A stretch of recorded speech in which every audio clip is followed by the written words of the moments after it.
Omadsiz odam. Hikoya 3-qism. Elmurodning har qilig'ini o'ylab ko'rdim. Dugonam bilan maslahatlashdim. Mening tug'ilgan kunimni tabriklash uchun otasining fatihasiga kechikib ketdi. Nega? O'limni men ham tushunaman-ku. Nega meni Toshkentning har bir madaniy o'chog'iga olib bordi, evaziga hech narsa talab qilmadi. Keyin nega sizni yaxshi ko'raman dedi. Keyin nega meni unutmang dedi. Meni kuting demadi. Rostdan ham u bolaga tushunish qiyin. Ko'ngildagini o'zi aytmasa birov anglay olmaydi. Hamma harakatidan sevgini ko'radigan dugonam, sen ahmoq tushunmaysan. U bolani senga ko'pdan oshiq, lekin tuyg'ularni bekita oladi deb tashxis qo'ydi. Xullas, Tojikistondagi O'zbek gazetasida tahririyatda ishlab, sentyabrda o'qishga kelsam, do'stim yana sho'ppayib o'qishga kirolmay turibdi-da, 7 yildan buyon imtihon biletlarini yod olish mumkin edi. Barno yana bo'lmadi. Endi tamom. O'qishning otini tutsam, menam Elmurod otimni boshqa qo'yaman. Opamlar kel uylantiramiz deyishyapti. To'g'ri gap. O'qish bo'lmasa biron ishning boshini tuting, uylaning, 5 kunlik dunyoda yashab qolishga ulgurish kerak. U biroz ikkilanib turgach, sekingina menga yerostdan qarab gapirdi. Menga turmushga chiqing, Toshkentda yashaymiz. Hovlini opamlarga qoldiraman. Mani ota-onam bor. O'z ixtiyorimcha sizga bir narsa deya olmayman-ku. Otam ruxsat bermasa, keyin biz do'stmiz-ku. U yerga qaradi. Mayli. Keyin xayrlashib ketib qoldi. Bilaman, mendan xafa bo'ldi. Qiz bolaning ixtiyori o'zidan ham avval ota-onasida ko'proq bo'lishini anglamadi. Mayli-da, men do'stimga omad tiladim. Baxtli bo'lsin. Unga nisbatan ko'nglimda biron bir mehr, muhabbat degan narsa yo'q edi. Biz oddiy sinfdoshlardek, kursdoshlardek, oddiygina munosabatda edik. O'qishni bitirib, davlat qo'ygan ishda ishladim. Turmushga chiqdim. 3 farzandli bo'ldim. Oradan 3 yillar o'tib, hey yo'q, be yo'q do'stim onamlarning hovlisiga kelibdi. Opam telefon qilib qoldi. Bir kursdoshing uyga kelibdi. Otam bilan gurunglashib o'tiribdilar. Bor qani, nima gap? Bolamni aravachaga solib, ota uyimga jo'nadim. Qaynonamga uydagilardan bir xabar olib kelay, tushimga kiribdilar deb ming taqal o'qib javob oldim. Hovliga keldim, ichkari kirdim. So'rida ko'rpacha tashlangan, mehmondorchilik avjida. Elmurod otam bilan otamlashib o'tiribdi. Salomlashdik. Barno, qandaysiz? Mana rizq nasiba ekan. Amudaryolarni kesib o'tib, diyoringizga mehmon bo'lib kelyapman.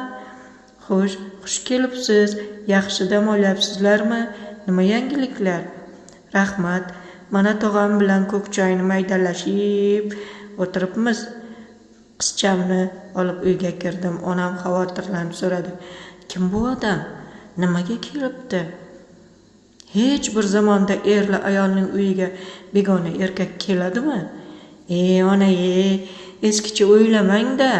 Kursdoshim kelsa kelibdi-da, yo biron yomon gap aytdimi? Xavotir olmang. Jurnalist-ku, hamma joyda yuraveradi.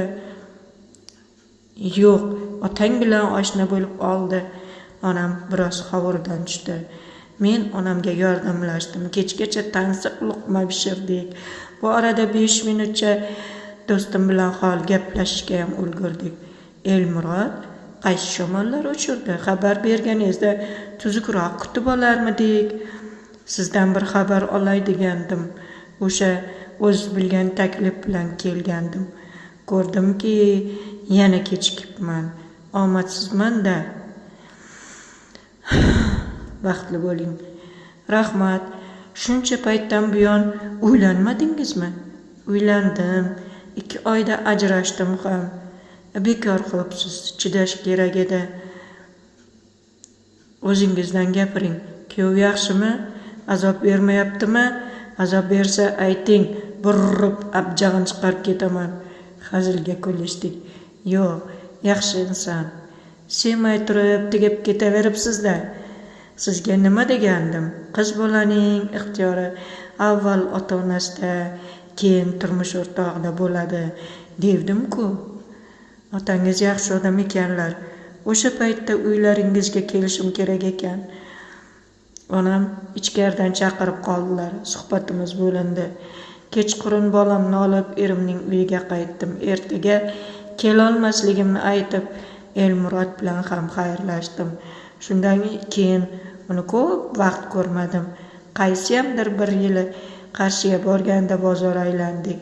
Pista, bodom, yong'oq, mayiz, yeryong'oq, turshak, sho'rdanak, quruq mevalar sotiladigan rastalar orasidan o'tayotganda birov chaqirib qoldi. Barno, o'zimisiz? Tikilib qaradim. Elmurod semirib ketibdi. Bo'yi kalta emasmi? Qorin ham qo'yib olibdi. Elmurod, yaxshimisiz? Bozordamisiz? 3 yil bo'ldi. Savdoga o'zimni urganman. Yomon emas, bir navi yashayapmiz. Xotinim bilan yarashdim. Bitta bolamiz ham bor. Tabriklayman. Baxtli bo'ling endi. Uyga olib ketay, shundoq bozorning orqasida ijara uylarda yashaymiz. Bugun orqaga qaytishimiz kerak. Qiladigan ishlarimiz bor hali. Boshqa payt albatta bir mehmon bo'lamiz. Tog'amga salom aytinglar. Otamni berib qo'ydik-da. U qo'llarini duoga ochib bir nimalar o'qidi. Keyin ovozini chiqarib, Jo'ra tog'amning joylari jannatda bo'lsin, iymonlari hamron bo'lsin, oxiratlari obod bo'lsin deb duo qildi. Qo'l ko'tarib amin qildik. Bir qog'oz xaltachaga pista bodom solib berdi. Bolalar ermak qilar. Xayrlashdik. Qachon ko'rsam men omadsizman deb nolib yuradigan, borga shukur qilmaydigan, bo'ydan baland dorga osilib 7 marta yiqilgan do'stimga endi omad kulib boqqanday edi. Endi o'z hayotidan ko'ngli to'lgan chamasi cho'pdekkina narsa jir bitib dumaloqlashibdi. Elmurod endi taqdirning hukmiga bo'ysungani aniq edi.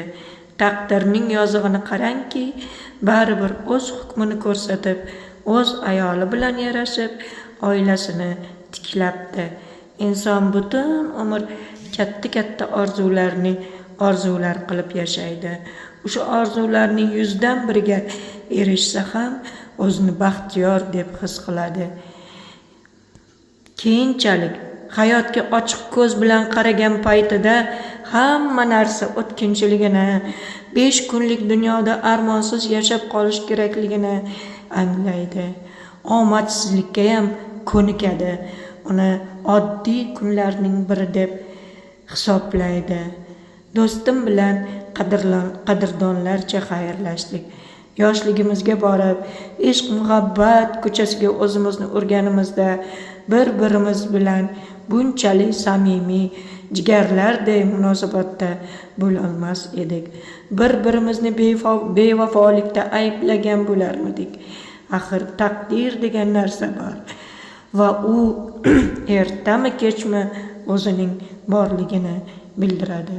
Biz ming yugurmaylik, manglayimizdagidan ortig'ini ololmasligimizni afsuski juda kech anglaymiz. Tamom. Ra'no Umid Baxsh kanalimizga do'stlaringizni ham taklif eting.